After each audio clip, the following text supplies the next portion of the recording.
Vidas de película, hoy Simón Feldman. ¿Cómo ven el fenómeno de ese movimiento casi 50 o 50 años después? Aquellos que fueron protagonistas de la década del 60, lo que se llamó el nuevo cine argentino. Por el recuerdo que tengo de esa época, fue una época fundamentalmente de mucho fervor, de mucho entusiasmo, de muchas ganas de hacer y de decir cosas, ¿no?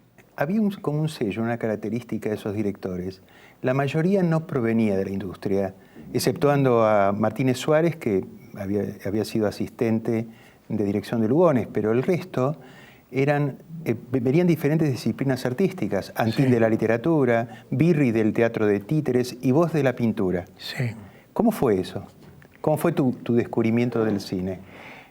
Y veníamos de otras disciplinas, porque tal vez el cine, a pesar de entusiasmarnos como espectadores, permanecía como una especie de castillo feudal con sus fortificaciones que no nos dejaba mucho ver qué había adentro. Porque hasta ese momento, o hasta esos años, era una especie de coto cerrado, que tenía su escalafón, su etcétera. Y cuando para nosotros se abrió esa posibilidad, fue una especie de entusiasmo enorme. Así que eso.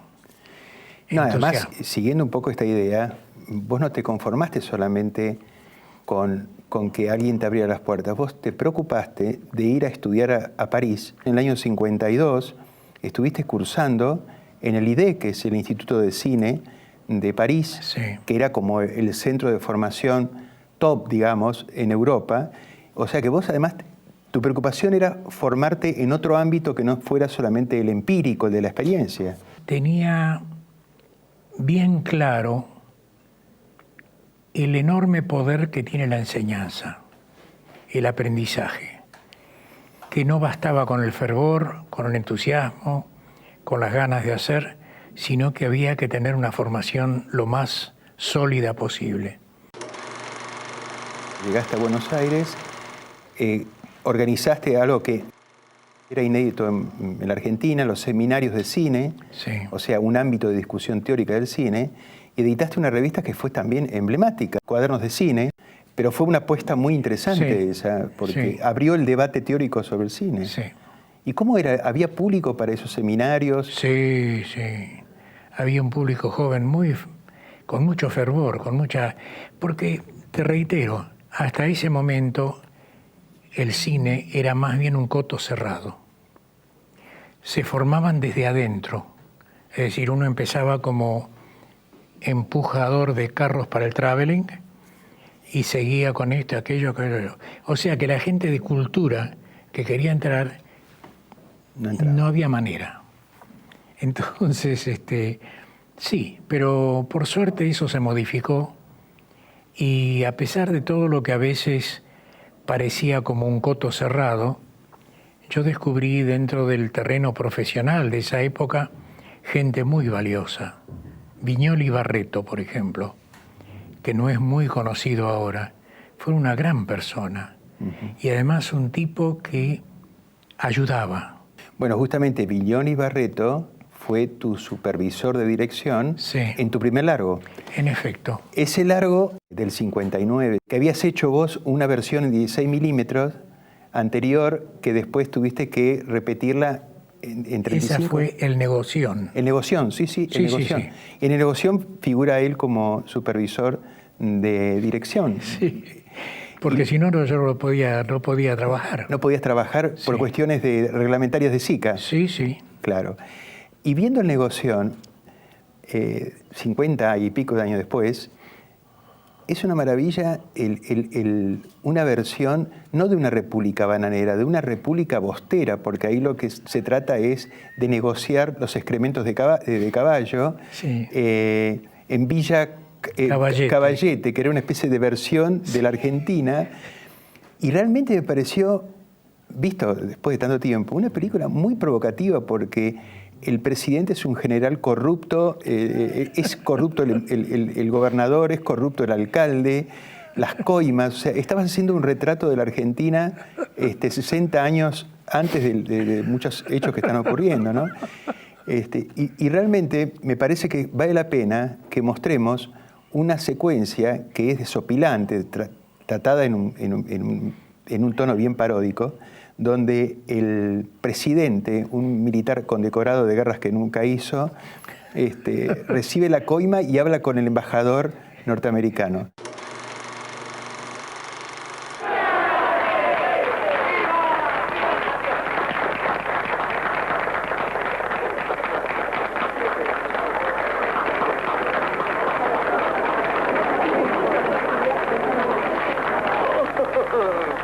Mi querida señora, ¿cómo va esa gotita de leche? Magníficamente, Excelencia, magníficamente.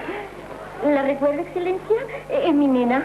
Pero, ¿cómo no la voy a recordar? ¿Qué tal, niñita? Siempre haciendo versitos. Ah, ella es todo espíritu.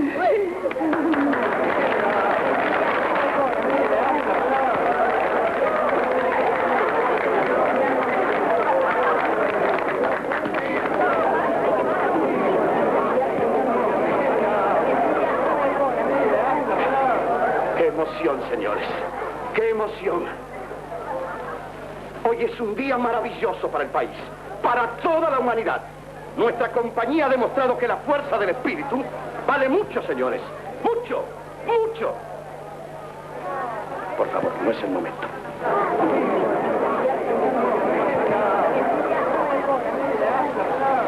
Las damas de Villa Caballete.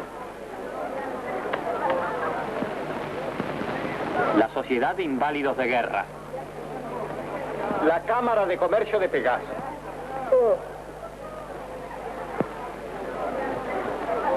El pueblo agradecido.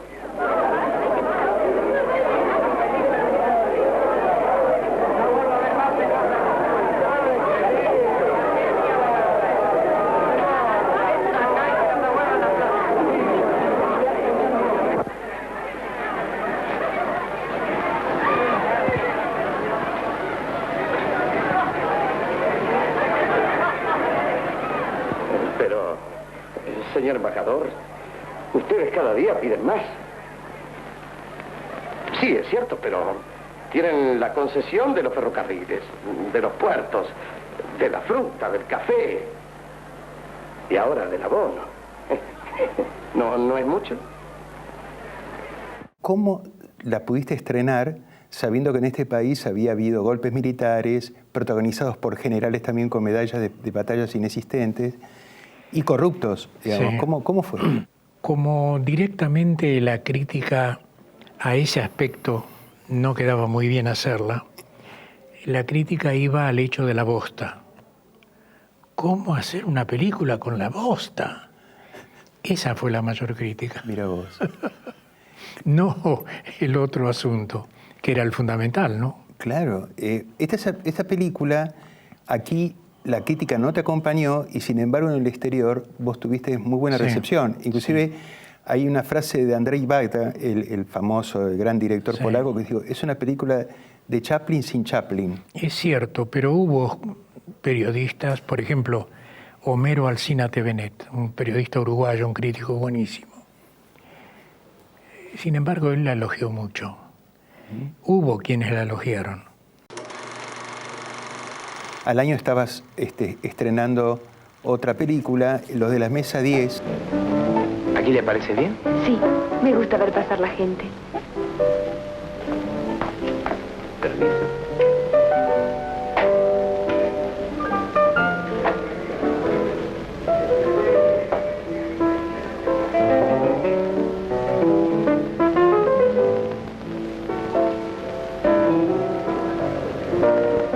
¿Qué es eso? ¿Qué es esto? Un barquito. ¿Y qué le escribe? A ver. Roma. ¿Por qué Roma? ¿Qué sé yo? Porque está lejos. ¿Sus padres son italianos? ¿Cómo llegaste a la historia de esta pareja de un amor casi imposible? Mira, yo creo recordar que ese texto de Osvaldo lo vi en teatro primero. Me pareció que podía ser la base de un cine que a mí me interesaba más, que era el cine de la realidad.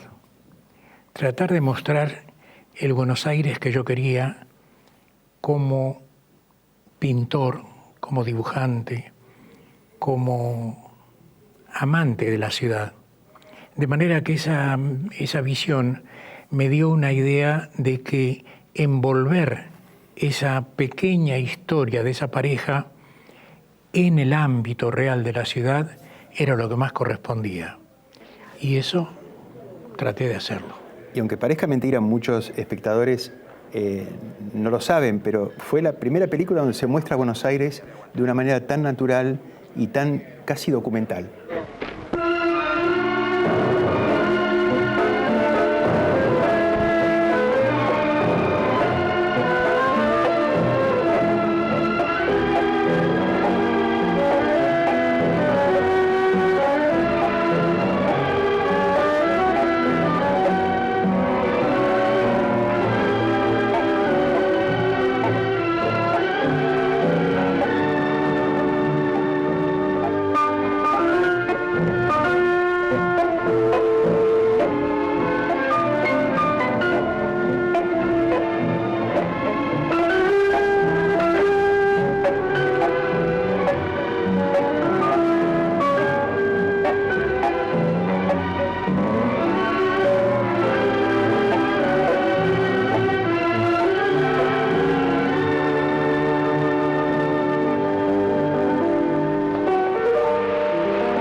Esa escena de la bajada del subte con la lluvia tiene su pequeña historia también. Por favor, contala. Porque los que hacían la lluvia eran los bomberos voluntarios en las películas. Venían y el primer ensayo tiraron una cosa que a mí me pareció enclenque. Pero esas son lluvias, le dijo.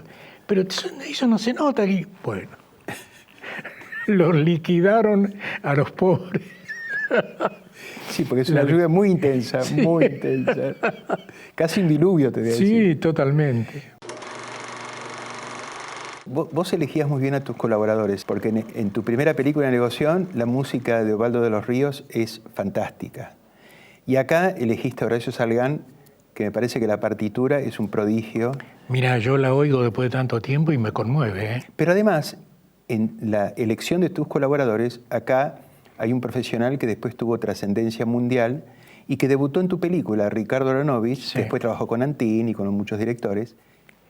Ricardo Aronovich, que ya es considerado, y ya hace rato considerado como uno de los mejores directores de fotografía del mundo, era amigo de la barra nuestra, era el que hacía la fotografía de nuestros primeros cortos, etc.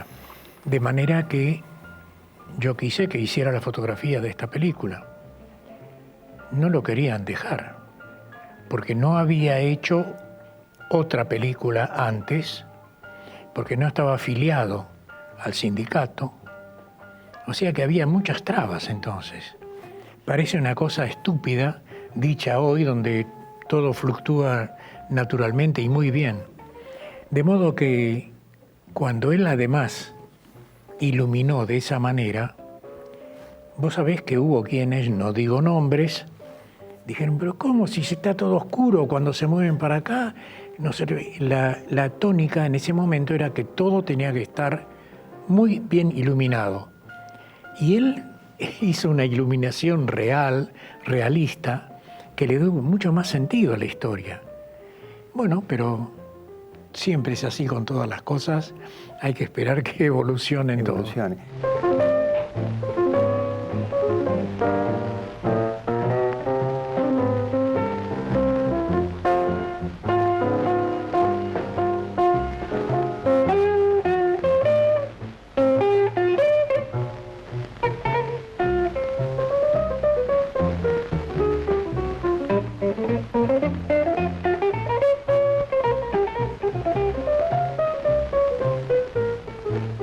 Es muy interesante la luz de Ricardo Novich en la ciudad de Buenos Aires y en las calles, de noche.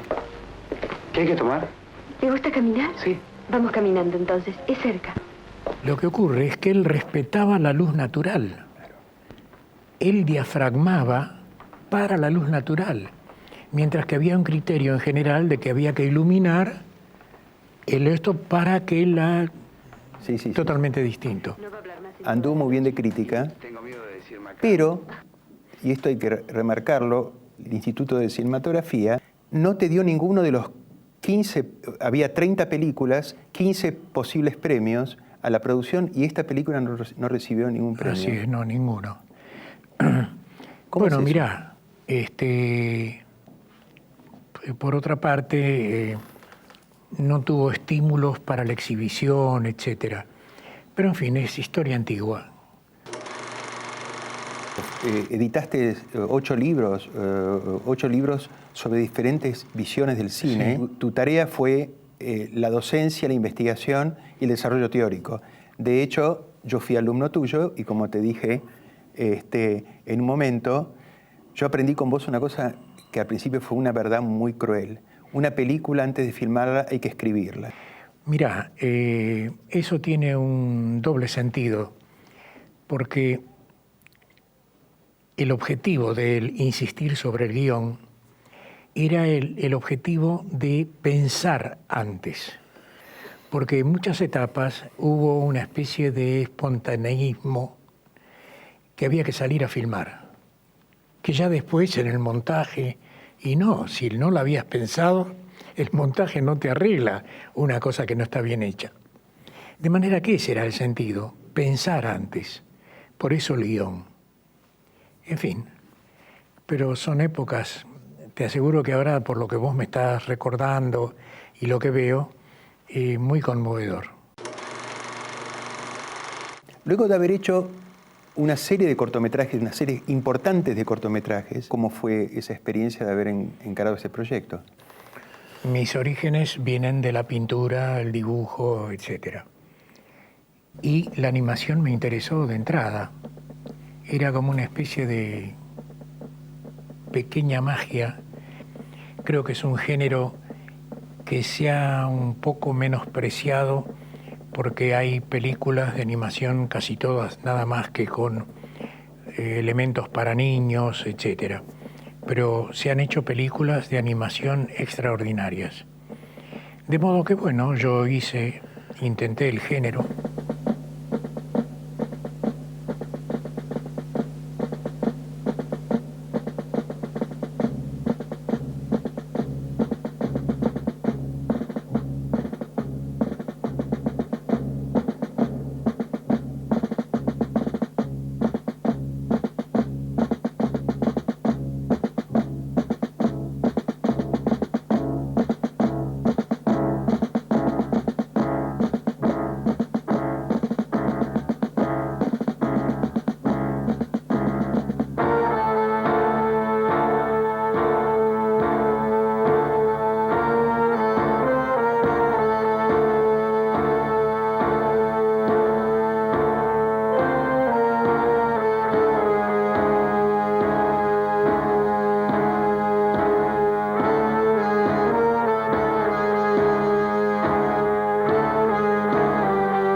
En 1987, luego de casi 20 años que no habías hecho una película de ficción, retomás el género. 4 años de gobierno alfonsinista, donde el país debatía problemas sobre su pasado, sobre su presente y sobre su futuro, y realizás un film que es muy interesante porque tiene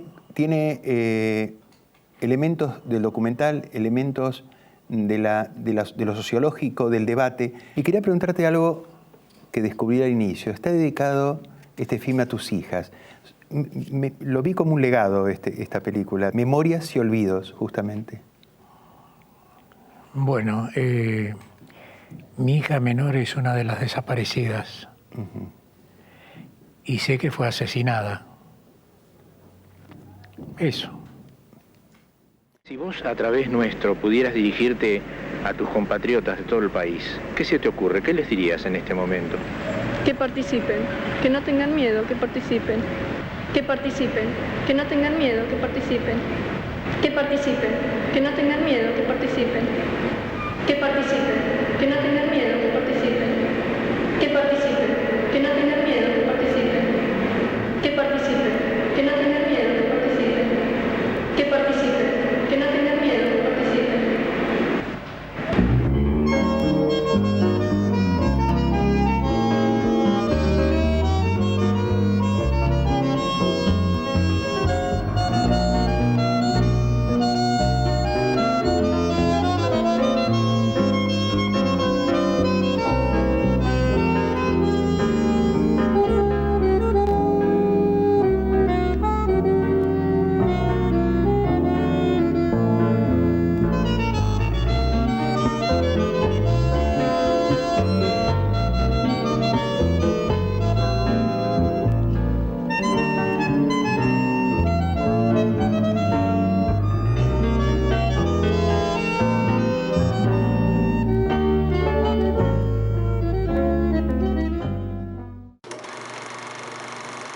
Siempre hay un film que nunca hicimos, o que querríamos hacer si pudiéramos, o quizás no tengamos la posibilidad de hacerlo, pero sigue siendo como esa película que no llegamos a hacer. ¿Cuál sería la tuya si es que tuviste algún film que quedó ahí en tu deseo? Mira, más que una película, lo que quedó es la necesidad de seguir produciendo, de seguir realizando. La cosa no se dio por muchas razones, incluso ahora cronológicas. Es decir, vos podés trabajar y tener la energía suficiente hasta, digamos, 125 años de edad. Creo, no llegué todavía. Pero yo tengo 89. Entonces la cosa no es tan sencilla. Aunque siempre me lo tengo que recordar. Ojo que tenés 89, no te hagas el piola. No se te ocurre hacer una película. Pero yo te agradezco a vos la posibilidad que me has dado de recordar, retomar, etcétera, porque para mí ha sido muy, como dicen los franceses, touchant, me tocó. Así que te agradezco a vos. No, gracias a vos, Simón, por haber estado acá. Yo también sentí eso que te estaba pasando, por eso te agradezco y me alegro que haya sido una conexión con el pasado, ¿no? Gracias. Gracias a vos. Hasta la próxima.